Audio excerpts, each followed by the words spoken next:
one of the things that I had trouble with in the beginning of trying to understand the difference with between sympathy and between empathy um, was what is the exact difference between the two? And for as far as I understand it, is that sympathy is the concept of feeling pity for someone. It's like the idea of if somebody lost a loved one, that you throw your arm around them and you cry with them and you tell them how sorry you are for their loss. That is sympathy. And the other side is being sympathetic for something. So if you are sympathetic for something, that means there's a person or a company or an ideology or a government or anything at all that does something that you are sympathetic to, which means that you approve of it, that you have that same mindset, you agree with what is happening, that the choices that are being made. So sympathy is like the alignment. So I think that sympathy is like the alignment of ideas, of thinking. There, where empathy is more the you can, in my personal opinion, you can have empathy for anybody. Doesn't matter how evil they are, how many people they murdered, for example. The biggest murderers in history, because empathy says nothing about I agree with what you are doing or what you are saying. Empathy is the concept of I know where you're coming from. I know why you're doing what you're doing. I understand what led to that. Doesn't mean I agree with anything that you are doing right now. I can be completely 100% opposed to it, but it's the concept of understanding the person. And so to flesh it out just a little bit, just and also just so people know who are listening what that is based on. When I'm talking about empathy, it's like it's so there's this very well known ex FBI negotiator called Chris Voss. And Chris Voss, who has since left the FBI and who has started a company called the Black Swan Group, um, produced a concept called tactical empathy. And tactical empathy is a collection of techniques that can help people negotiate properly. It has been laid out in the book Never Split the Difference, negotiating as if your life depended on it. And a couple of those techniques are, for example, mirroring. So, like repeating the last two or three words back to someone from someone's sentence, just to invite them to tell more about it. Or labeling. It's starting a sentence with "it seems like," "it sounds like," or "it looks like." Something is happening, which is less accusatory than alternative sentences. It's those kind of techniques that can be used to negotiate, but also to communicate, and therefore in essence, to collaborate better with people.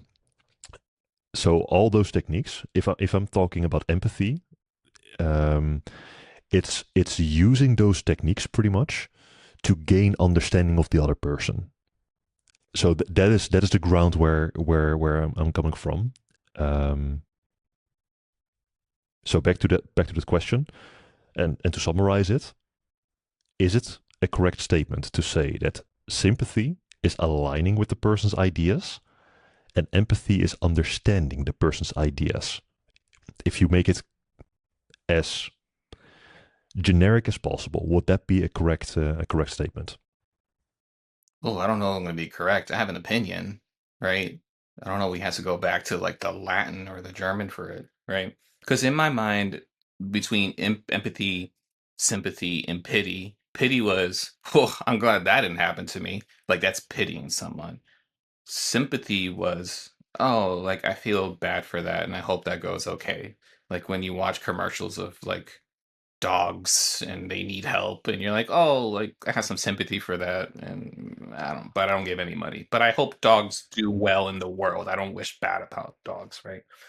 And then empathy would be the sympathy plus action, like I'm actually doing something about it, right? That's how I always took it. I don't know if that's right, but that's how I always felt about it. I don't know if that aligns with how you're saying it. I like to have the clear definitions because the pity so you're saying that the pity part is the I'm glad it didn't happen to me part. So that's completely you're not aligned with the person at all. It's just like, oh yeah, I'm glad it didn't happen to me, and that's it. Yeah, you agree that what happened is bad, but the initial impulse is, oof, like I'm glad I didn't get knocked out, but everyone agrees getting knocked out is bad, right? Generally, right? But there's pity, there's no sympathy, and there's definitely no empathy, right?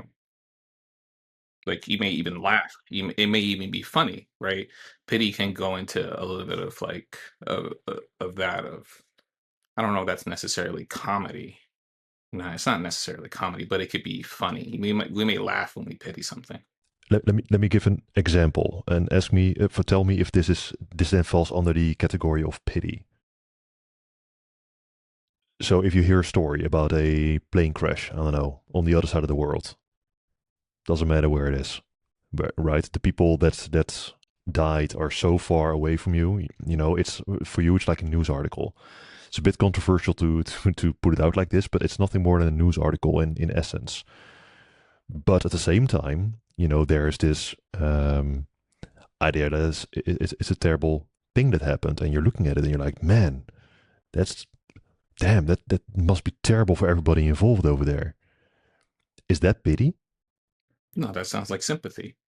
Pity would be you people who heard about the LA fires or the flooding in North Carolina and they're like, I'm glad that didn't happen to me, and taking it further where I'm happy it happened to them, right? Pity can breed hate.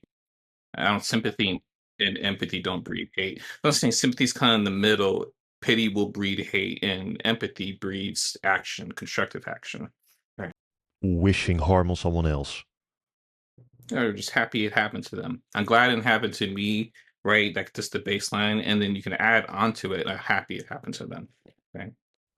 Okay, yeah, that's completely not aligned with the whole sympathy and empathy definition, I think. So you said that okay, so moving on to sympathy, it sounds like my definition of empathy is your definition of sympathy. It's the not necessarily the alignment of ideas, but it's more like the understanding where the person's coming from, understanding what they're feeling, and then you're saying that empathy is like that plus taking action. So is that a correct summary? And what do you mean by action exactly? Well, what is action? Action, right? So let's say you have an employee and they're coming to you because they're having a problem with a project, right? You can have sympathy for them, like, oh, that like I actually genuinely feel bad that this project is hurting, and you can just like let them talk and okay, like you understand it, but you don't really do anything. You kind of let them vent. That's something. I think the empathy comes in with action if you can take some action to relieve some stress or make this project more efficient, right? To actually like do something, right? Because the same thing when let me think, how can I make this more personal? Or when you sit and talk with people, right? I don't think you're sitting in sympathy with people by letting them tell their stories. You're sitting with an empathy because you're engaging them and having them say some new things and think some new things and actually be able to talk for the first time and build a narrative, right? That's beyond sympathy. Sympathy is very, I always take it as passive. I could be 100% wrong, right? I'm 100% wrong, but that's how I always took sympathy as passive. It's kind of like it's like lukewarm kind of deal. Like I don't care about anyone's sympathy. Like no one cares about sympathy. Or it's not. Sometimes it's like sympathy can maybe sometimes get condescending. Like bless your heart is like a weird sympathy. That might be pity, but that's like a weird sympathy in America, right?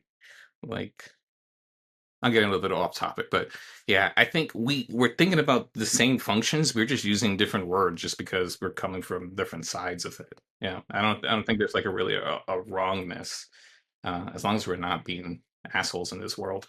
Yeah, it does make sense that sympathy is passive because so I like the action part. So I think we're pretty much aligned on what empathy means. Um, because I do agree that there's a form of action in there. It's not just you're not just listening just for the listening's sake. You're doing, in your case, you're engaging with a client in order to, well, collaborate with them in order to find a solution that makes them feel better, that makes them better. So that's the action part on your side. You're there in empathy with them to help them, to guide them towards, the end of the cave, pretty much. And sympathy, lacking the action side, that makes sense because you can be sympathetic to something. That means you are aligned on ideas. Doesn't mean you do anything with that. Well, mm, hmm. Okay. Let me ask you a very weird question about the action part. Controversial question. If someone is sympathetic to, I don't know, to a destructive ideology. Let's just take an extreme example. Let's just take Nazism, for example. If somebody is sympathetic to Nazism, that can lead to action. That can lead to that person, doing something with that mindset. So that is also an action part then, right? Or is that action then outside of the, does that action go further than just strictly being sympathetic to a specific mindset? I'm gonna stick with sympathy is passive, but it is a necessary part to either branch off to, let's say, the trees of empathy and emotional presence, right? To go that way. So, and then, so we'll call that a constructive branch. So, what would we call the destructive branch? Someone has sympathy for Nazis and then they go into action. That, I don't think that action we call empathy, or would it be called empathy? They have empathy for Nazis. Would it be destructive or corrupted empathy?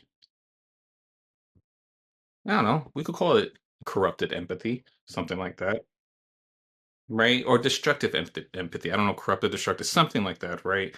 Because the goal is the same, is to understand and know, and then they take action to promote, right? Even if it's something bad, it's still the same goal. It's just you're using a tool for evil. The tool's not evil. Yeah. So whether it's sympathy or empathy, it's it's a mechanism to align yourself with something or someone. That doesn't mean that something or someone is a good thing. So it can be, you can aim it at the wrong thing. So you can, yeah, to get this example, you can be empathetic towards a Nazi, but then the result of that is bad. It's not good. So empathy by itself is not virtuous. That's pretty much what I'm getting from this. I'm gonna say yes because I don't know better, and that's where we're at right now. We might figure it out that we're wrong, but I'm gonna say yes right now, right? Because I'm trying to think. I don't watch like true crime documentaries, right? But I imagine like there's a serial killer, and then like a serial killer like seduces someone and seduces someone to go kill someone else, and like I wonder if there's like some kind of like idea of empathy. I don't have like a really good extreme example, right? Um, but through empathy, can we do bad things? Oh, that's not a great example. Forget that example. I don't think I could use it. Yeah, you don't, I'm not don't good watch it a with lot. Me crime stuff, me neither, by the way. right? No, no, no. Well, I mean, okay. So we'll stay with your example. That one's easier. Someone doesn't know anything about the Nazis, they hear about it, right? So they read Mein Kampf or they hear whatever political side calling the other political side a Nazi a thousand times a day, right? So the word is used, right? So they go learn about it and then say they have sympathy for actual Nazis, like they're actual real neo Nazis, right? Um, then they go into action. They say they give money. Let's say they give money and they protest. Right? Those are big actions. So they have empathy. What was empathy again? I want to make sure I got it. It is Yeah, understanding and feeling the feelings from another person. Yeah, so they understand and feel the feelings of the of the Nazis, right? So that is by definition empathy. And then you can do bad things understanding that. Even understanding that um, we're not okay, we're not morally good, right? Psychoanalysis says we're bent towards evil, and it's pretty much religious, right? We're bent towards corruption. Um, so yeah, you go do bad things through empathy. And then I think empathy stops. Empathy was used for a second. It's just like a stop on this runway to go do whatever's next, right? Fuel narcissism, right? And once a narcissism is there, there's no empathy. How do you view a narcissist with empathy? Well, empathy is a tool to understand something, right? So once they understand, like, oh, what the heck do Nazis say? Is the Jews control the weather? Something stupid, right? Um, and they say that is their understanding, right? Then cut off. There's no more thinking, right? Because empathy is the thinking part, right? To understand, you have to think and contend. Empathy dies. There's no more thinking. There is ideology. So then you just act out ideology and you become part of groupthink, right? And we can call that what happens in 1985, right? Let me see if I pick out the quote from 1985. I actually had it here um, recently. So never again will you be capable of ordinary human feelings. Everything will be dead inside you. Never again will you be capable of love or friendship or joy of living or laughter or curiosity or courage or integrity. You will be hollow. We shall squeeze you empty and then we shall fill you with ourselves, right? So through empathy, you gain understanding of the group and the group squeezes you out and fills you with their ideology. And then you're just a slave. That sounds like the soul murder concept that you laid out in the last episode. Yeah. Well, this whole murder and what Orwell was talking about, same thing. I'm sure Orwell read about soul murder.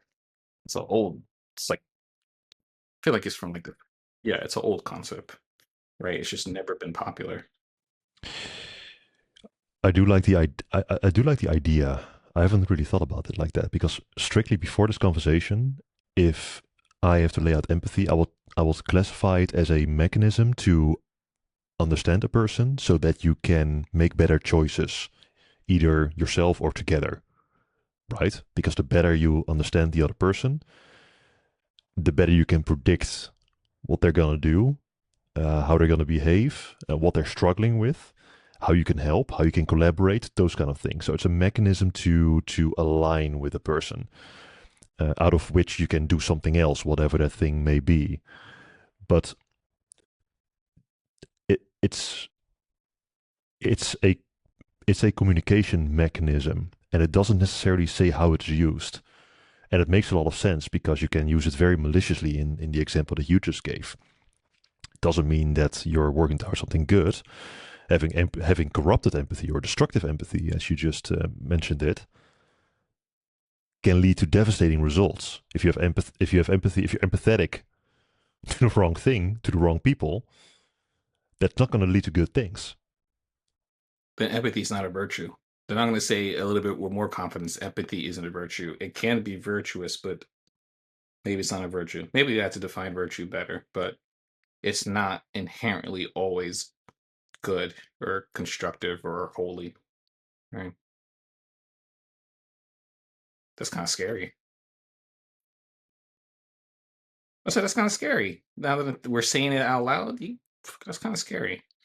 But you could sit, think, and understand someone, and they can do bad things, and that's like, yeah. This is something one of my supervisors said. They said you're gonna sit there with someone, you're gonna have them talk, you're gonna understand everything, but you can't push your morals on them because one, you don't know if it's good, and two, you can't make people be good. Like you may sit with someone who, no matter what, is gonna go do evil things, no matter how much you understand them, right? No matter how much analysis they have, they will go to destructive things. It doesn't have to be evil, destructive things, and you can't stop it. I mean, one, you can't stop it legally. Like, what am I going to do? Unless it's something like they're minus, they say I have a plan to murder someone. There's laws. You can stop that, right? But if they're just like, I'm just gonna sleep around casually and just use people up, I can't stop that. Right. No matter how empathetic I can be and no matter how much emotional presence there is, um, there's no guarantee that we can turn someone good in air quotes. I can just help someone say something new so they can do something new, right? Because them sleeping around is the repetition compulsion to repeat this problem, and I'm trying to help them stop, right? So that's like the psychoanalytical route. That's kind of going far down that vein, right? Where the destructive empathy and empathies continue to be being used because there's always thinking. Under destructive empathy, there's no more thinking, this ideology, there is no more person, right? You are a community at best. You're a piece of the community at best. You're hollowed out, and yeah, you have no thoughts. Every thought has you.